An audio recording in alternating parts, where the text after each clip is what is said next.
Hey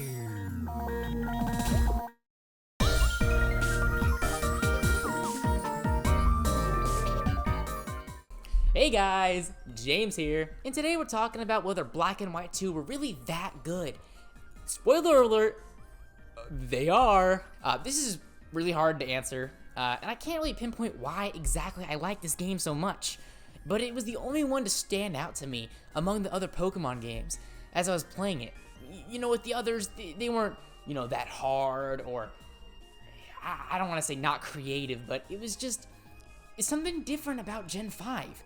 And before you say I was nostalgia blinded, I really wasn't. I played these games for the first time last year, and then again this year with the same team and knowing all the stuff I know now, and then it hit me. I still love this game. I mean, even knowing everything that was going to happen, there was still a wealth of small acts of love and knowledge that was just waiting to be found. And it's a real shame that I took so long to get to play this game, because now I can't see the online versions of what they really had in stock, online-wise. But what Black and White and 2 are, they're a celebration of the DS games coming to an end. And I think a good way to start this out is to quickly explain on all the quality of life changes they added. Because it's a lot of stuff you don't really think about, and hey, I think they're really good. Alright, for the quality of life section, I wanted to get this out of the way again because the jump from Gen 4 to Gen 5 was honestly crazy with the amount of stuff they added. They added new battle made animations that made battle in general way more better to fight. The game was just much more snappy. And the experience overall was much better. Being able to use repels and items consecutively made a crazy difference, as again in Gen 4 and the previous generations, doing any action outside of battle kind of took forever. It was like a slog. And for the 5th gen, it's just much better.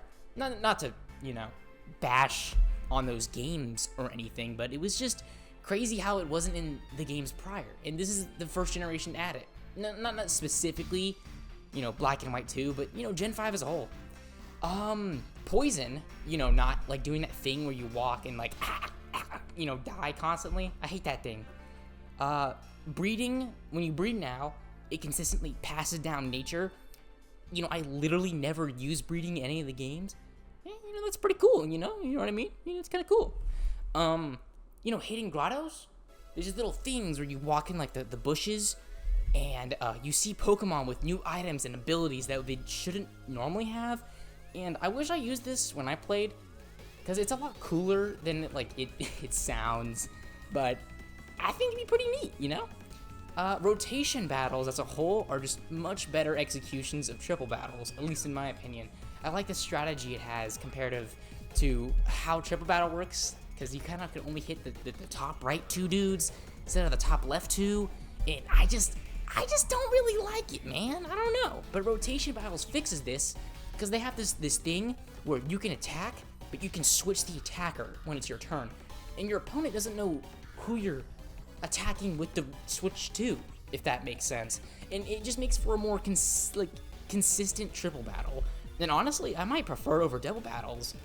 You can now switch held items in between your party members, and I honestly use this a lot, surprisingly, but it's just these little things that makes the game so much more bearable, along with bag sorting, which once you use it, you'll never stop. It's just so good. I mean, sorting my type makes just getting anything very easy.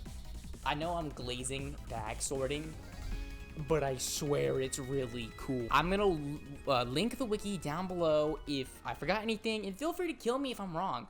But in a nutshell, Black and White 2 is the most modern Pokemon game that forces you to lock in or lose. That was corny as hell.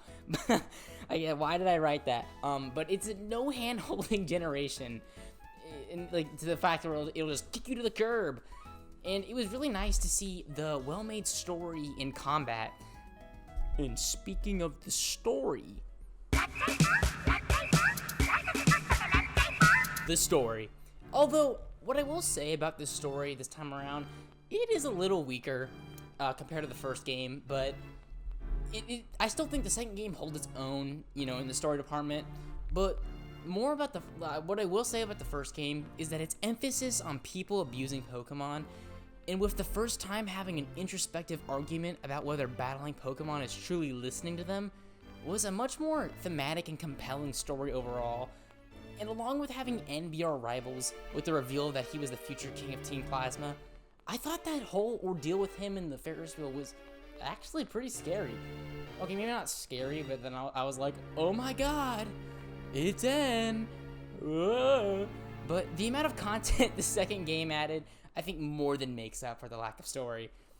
And honestly, I kind of like the second game's story more, if that makes sense.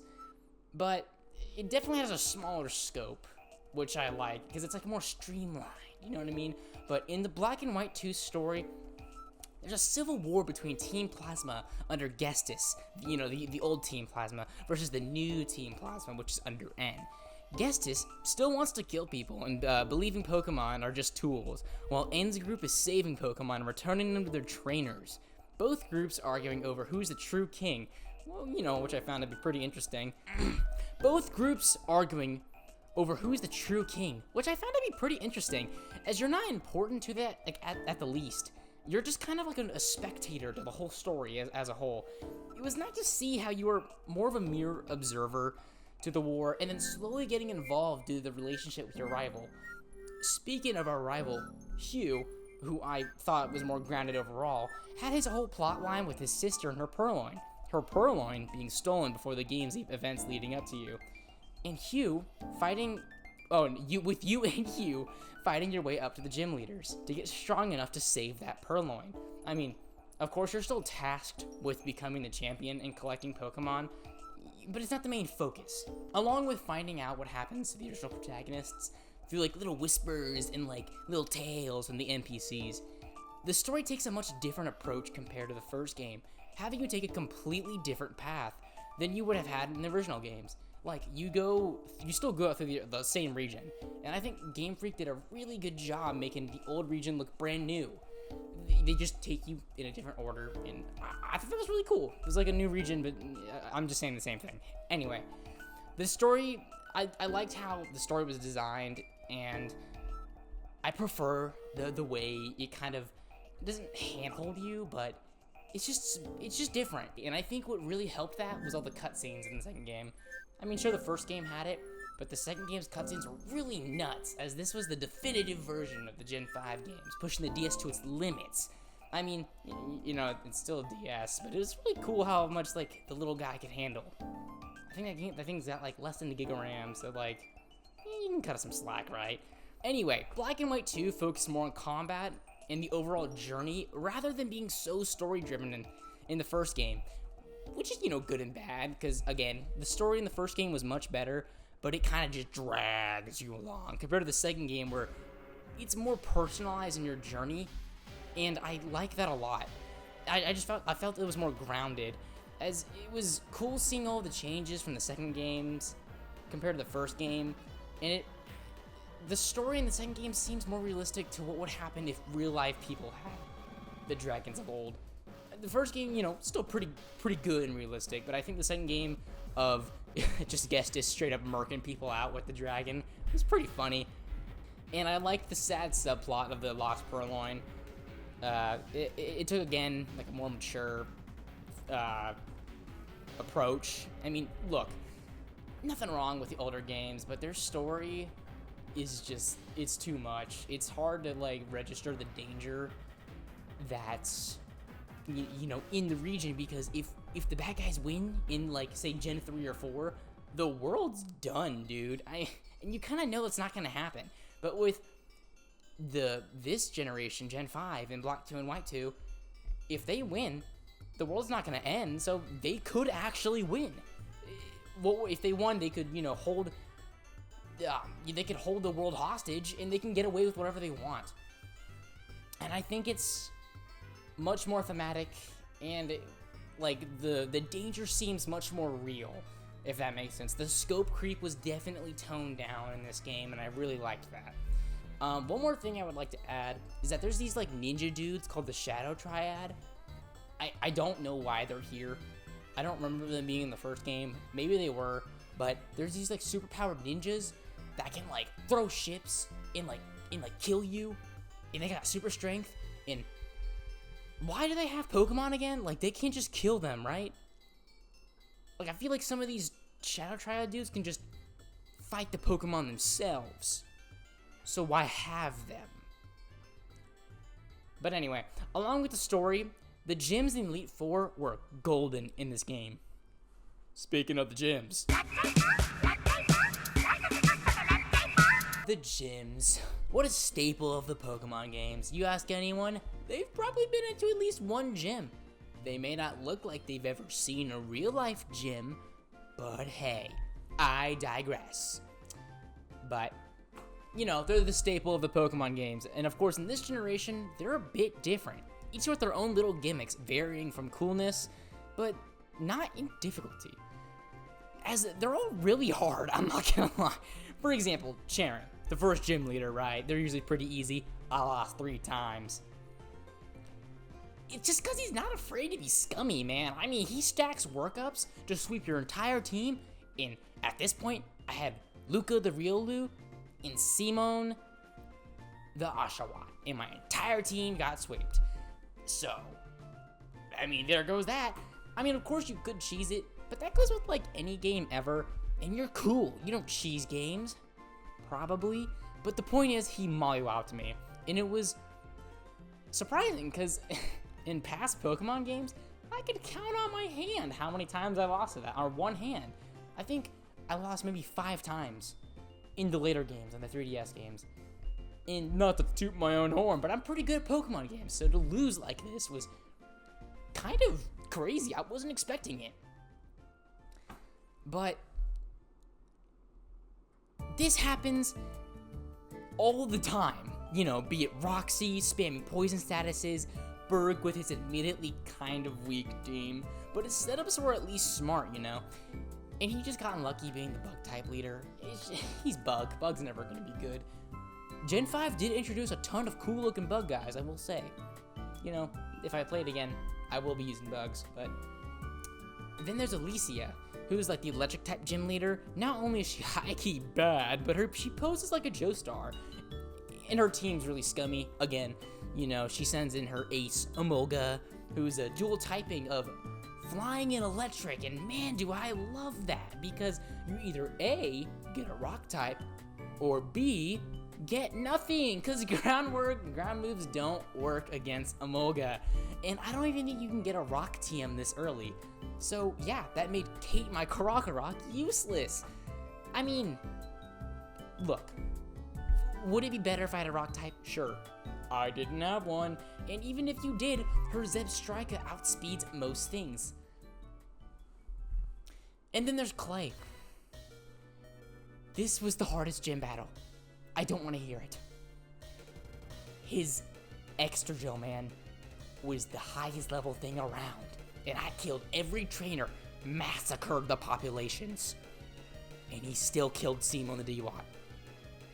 And he was like a level from evolving. And before we say, oh James, you're just bad, that's probably right. But ironically, Eric the Arcanine actually took out his extra drill. But Clay's whole team is really well thought out for ground, because usually with the ground and rock type gyms, they're really easy, like super easy. It's just water. And it was really cool seeing how he played around with you. That's why he was my favorite, just because he was actually really good.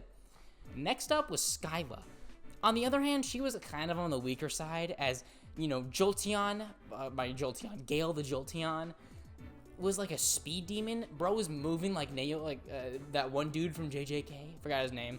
He's like the misogynistic dude, but like, oh my god, his speed IVs were so high. He was just outspeeding her. And her gym's pretty cool. She got this like dual type, like the swan dude. You don't really see anyone play with the swan, because it, you know, it's not good, but hey, I thought it was pretty cool. Then there's my favorite gym, Drayden. Oh my god, I love this dude's gym. The presentation, the music, it was just so over the top, man, and it just pushed the DS to its limits back then. You ride up these crazy dragons, you're like, argh, and you fight these ace veteran trainers, each with dragon types. I love these things, dude. I mean, I lost like several times. Not to Drayden himself. You know, I cheesed it a little bit. I dragon danced one time, and Hazel, my Haxorus, or it was a fracture, I think at this point.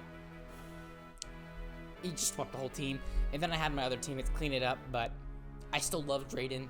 It was by far, like, the best fight. He was just so cool, man. I love that guy. Then there's the last gym leader, Marlin. He's the water-type gym leader, and he was actually a little harder than Drayden, surprisingly. Being only water, I know. But his little ace guy is Jellicent. It's a dual ghost type, or it's a ghost water type. It's pretty nice to see, honestly. Since, like, my only dark type was Karukarok, but again, Kate was low-key busted. Or not Kate, Gale was low-key busted. So, like, it really wasn't that hard, but to sum it up, all the gyms had their own unique gimmick, and it was still wildly different compared to the other games, in competitive teams to match it. The gyms were amazing to fight in this generation because of how well the Pokemon were placed. Being able to find Pokemon to beat the gym, like right before you meet them, which didn't make it OP because you'd still lose if you didn't train them or play smart. Like, for example, Kate the Karukarok, you can get it before, Alicia. It doesn't matter because she has an Emolga, and just stuff like that really makes it very fun. But speaking of the Pokemon layout,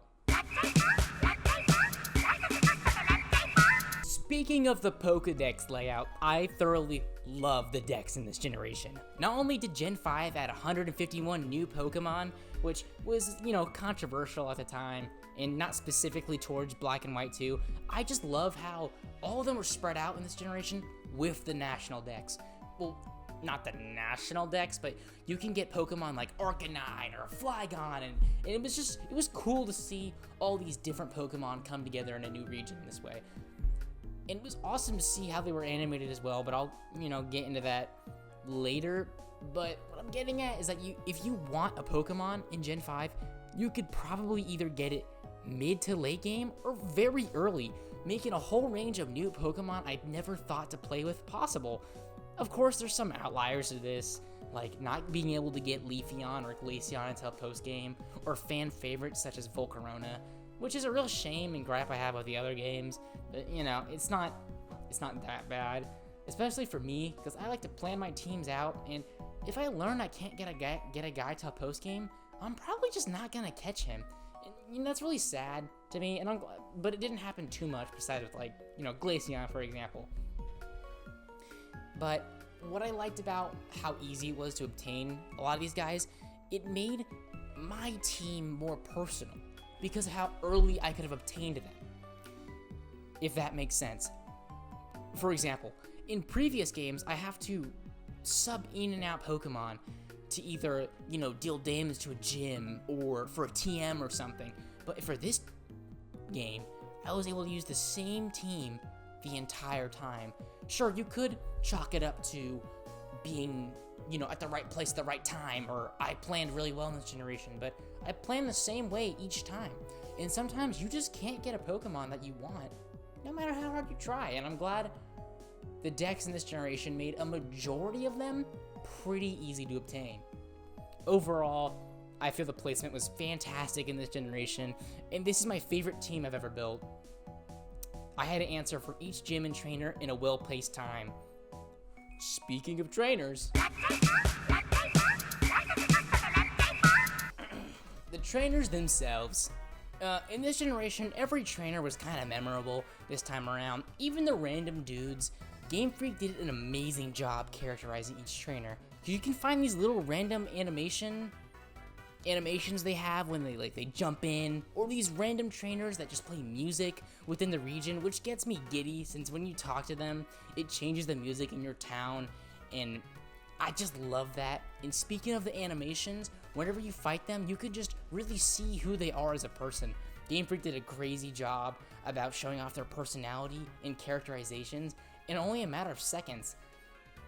I know the later games do this, obviously. Gen 5 isn't the first to have animations of the intro, but it was the first time it was cranked to 11, since I feel the 2D animation was put to great use here. Some trainers I want to point out, specifically, was Hugh. I know I talked about him earlier, but him as a character and a trainer is really cool.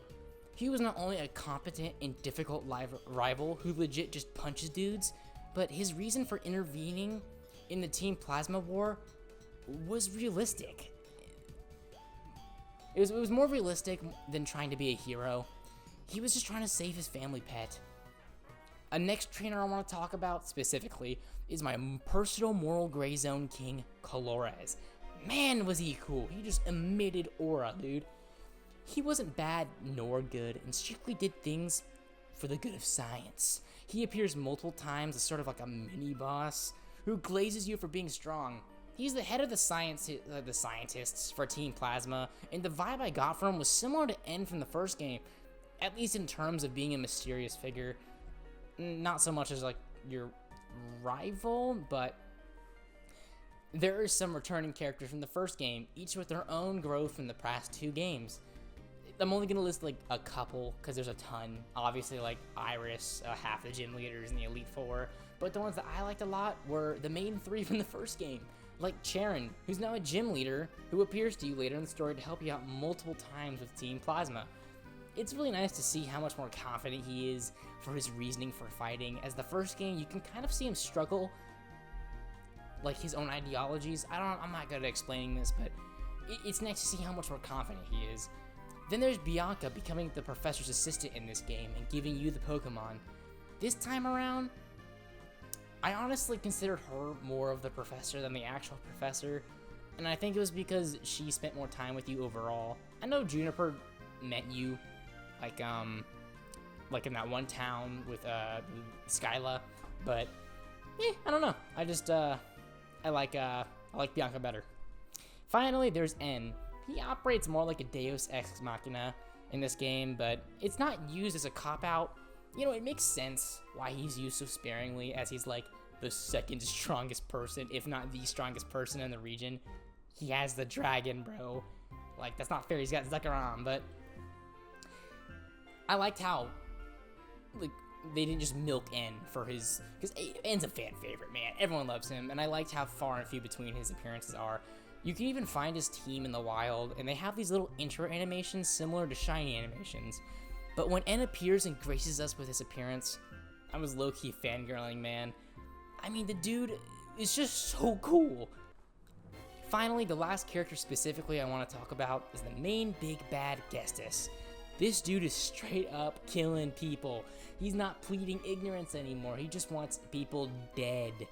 It's kind of funny seeing like him like trying to be like, oh, I want to save Pokemon, yeah, and him just like lying to people about that. He just doesn't care anymore. He's like, I'm evil, rah. I thought it was funny. He's just ice nuking cities now. I thought that was funny too. One last thing is that you can rematch a lot of the more important characters, be it the Elite Four, all the gym leaders, which is low-key scary because they make the fights on par with the Elite Four, and they're all competitive now, and they're teams of 6 with items and such. But speaking of the Pokemon League, the Pokemon League, obviously it was awesome, dude. Oh, I took off my jacket. It's freaking hot in my room, but each with competitive teams and strategies. Well, okay, duh, but like it was cool here, I promise. You can fight them in any order, but I decided on fighting them clockwise, with Chantal going first. With Chantal, you know, not only is she bad, but her first Pokemon is Cofagrigus, who has the ability Mummy, which makes half my team's ability useless, since it really disrupts a lot of strategies involving abilities. Its whole thing is that like when you attack it, it changes your ability to Mummy. It's like a virus, and like vice versa. But not only that, my only dark type was a Kurakarok, my Kate. She has the ability Moxie, that makes her whole kit viable. But anyway, she's a glass cannon who needs it, so when she doesn't have Moxie, she's kind of not that good. I need that constant attack stat up, but it was pretty hard, and I wasn't expecting it to be that hard because she's the Ghost Gym, or not the gym, the Ghost Elite Four leader. Next up was Grimsley. His standout was Bisharp. It was a tanky dude with a Defiant ability, and a Citrus Berry. So if you didn't have a super effective move, you're screwed. Since with me, in my case, I sent in Eric with Intimidate, even after an attack. he was still standing. I mean, like, I attacked him with, like, I think it was, like, Incinerate or something, or, like, Flamethrower or whatever. This dude was still standing. And not only that, but the Intimidate gave him an attack boost. So that was really tough. Next up was Caitlyn. She's a Psychic-type gym leader who's also bad, but anyway. I will die on this hill. She's not Psychic, bro. Her whole area looks ice. Got a floating ice cube. But whatever, it looks cool, but her whole shtick is putting everybody to sleep with her Musharana, or Mushana. I can never get that name right. But it uses Dream Eater, and then she switches out with her Rienculus. I think these are weird names, like the weird squishy dude. And I think he has like hypnosis or whatever, but she just keeps switching out between the two, and it's annoying. My whole team got put to sleep. I only beat her because that's better, but it was just annoying. Next up was Marshall. He was the final fight in my Elite Four fight. He has a full team of fighting types, so honestly, it wasn't that bad. He took out a couple of my guys, but I fought him pretty well. But I will say his Conkeldurr with the Guts ability is annoying, since if once he's affected with any status condition, instead of being negative, he gets a 50% increase in damage, which kind of is scary because he already has a high attack stat to begin with, being a fighting type and all. Then, finally, the best and most hyped fight in the whole game. Iris. Of course, all champion battles are known for their sense of shock and awe, but this time around, the music, cutscenes, they were just so hyped, man. As soon as I saw the music, I was locked. To then immediately lose, I was not prepared, and that was even after Lucario got 2 sword stances off and swept half her team. Apparently, Dark is weak to fighting. I didn't know that, and that still doesn't make sense to me. Maybe because it's like a hero fighting. It doesn't matter. Her Haxorus and Lapras both sweeped my team. I was not prepared for how good her Lapras was. But Iris was difficult as crap. Her team being mostly well thought out planned dragons, a pseudo legendary, and a scummy Lapras with Hip Sing. It's insane. If you let Hydreigon stack up buffs, it's too tanky.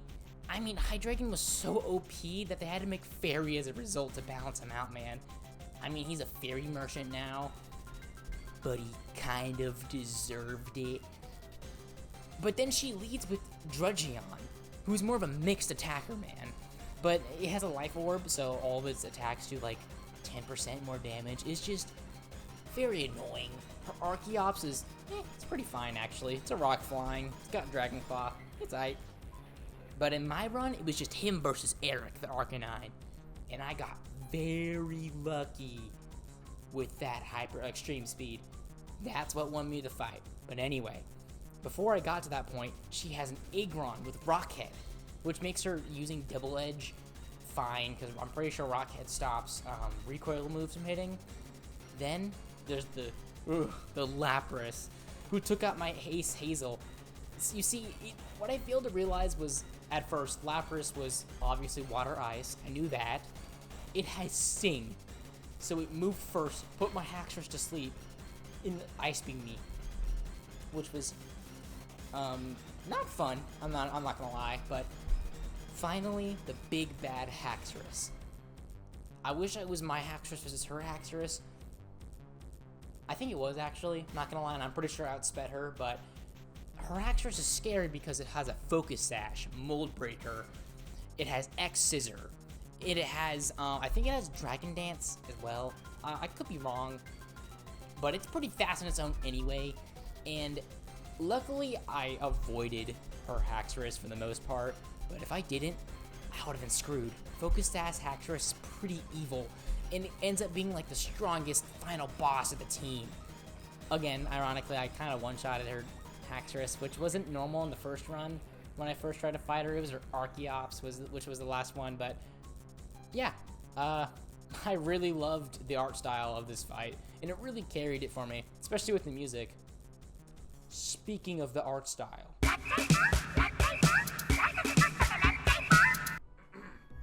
The art style. Gen 5 really showed me how good a Pokemon game can look, and it really grinds my gears when people say Pokemon never looked good. What games were you playing, dude? They're freaking awesome. Gen 5's graphics look amazing. It was because of the love and care that was put along into it, along with like a myriad of other compounding perfect scenarios, but it was just so good looking, and it was just sad to see the 3D models just not being great, dude. Especially comparative to like the perfect, the pinnacle of 2D sprite animation immediately getting upgraded to 3D. I love the 3DS games. Do not get me wrong; they look good too, but the models suck. But it really showed me that Pokemon can look amazing. Something I wish the later games would do. Other things specifically about the art style was the X transceiver. I know people didn't like that, but I used it to call people when I was lost, or I liked the full models, like the portraits that were shown. I kind of thought it was awesome. The marine tube was cool. That one ghost tower with like the bell on top, I loved that as well. That was really cool. Black City and White Forest.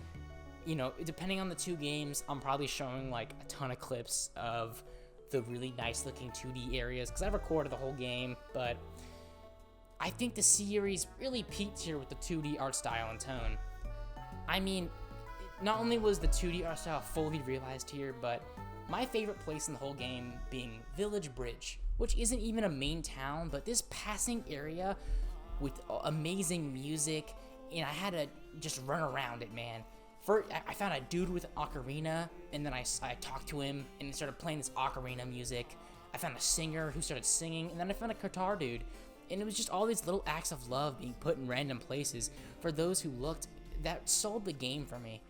Another area would be Himao City, where I walked into some random Minfu, and it was very weird to see how they coded the Pokemon follow feature here, like, in just nowhere else. But to get more on topic, the Black 2 sprites here were immaculate. There's a reason why every new Pokemon game that comes out ends up having a Gen 5 sprite made by the community. It's because of the community genuinely, collectively agreed that on the quality of these sprites. And it's just because of how bad the 3D models were. I'm gonna keep digging into them for this. They're just not good, man. Especially compared to like how expressive these were. But what I will say is that the Winds and Waves looks amazing. I'm not a hater. I love Pokemon. Look at this video I'm making. And it was really cool to see, and it made me really excited to see the post game. Speaking of the post game. Post game held a myriad of things. I also want to talk about the PWT and Battle Subway first, as the PWT was probably the best part of the game. With the World Tournament being added here, you could fight past gym leaders and past champions at an epic tournament. I know later games added this, but this was the first time it was here. It gets really tense when it's just, you know, you versus, say, Red or Hilbert from the first game. And you can actually fight every past world champion here, and I think all the gym leaders as well. And it's really cool to see them in their fully realized 2D sprites. The PWT also holds the move trainers and move deleters. This is what I was talking about earlier with not really needing an HM slave, because you can just delete them, and they give you the items for it kind of always. It's really nice. And I love how fairly early they introduced you here, which I cannot stress how much I liked, because there's a lot of times where I needed to get a move or needed to replace a move, and I could do it here. And once you win at the PWT or the Battle Subway, you're awarded Battle Points, or BP. This is where you can buy items as normal as the Firestone, or as competitive as the Choice Scarf or Life Orb. The Battle Subway may not be as cool presentation-wise, but it's more of an early game thing, at least for me, and it gives you a fair amount of BP in a short amount of time. The PWT and the Battle Subways were a fantastic way to occupy the player once they finish the game, since it's very replayable. And the post-game itself is incredibly thick. I spent 3 hours and I still didn't completely see it all. I swear I have like a job, but what I saw through my post-game thingy was Cynthia, N, catching Kyurem and Zekrom and then fusing them, catching Latias, Black City, catching Careslia, but I only scratched the surface. You can even catch all the mythical spirits, the Reggies, beat all the main guys again, the Shadow Triad, and that's just a little bit of the post game. There's this like little underwater area too. I think it's got some lore thing, but I thought it was like weird. But I hope you guys liked this video. I know this was probably my most unstructured video I've ever done, but I want to get this video out because I've been trying to write the script for like a month, and I promise I'll be better. But I genuinely appreciate everyone who comments and leaves criticism, and I try to look at it and change for the better. So, ciao!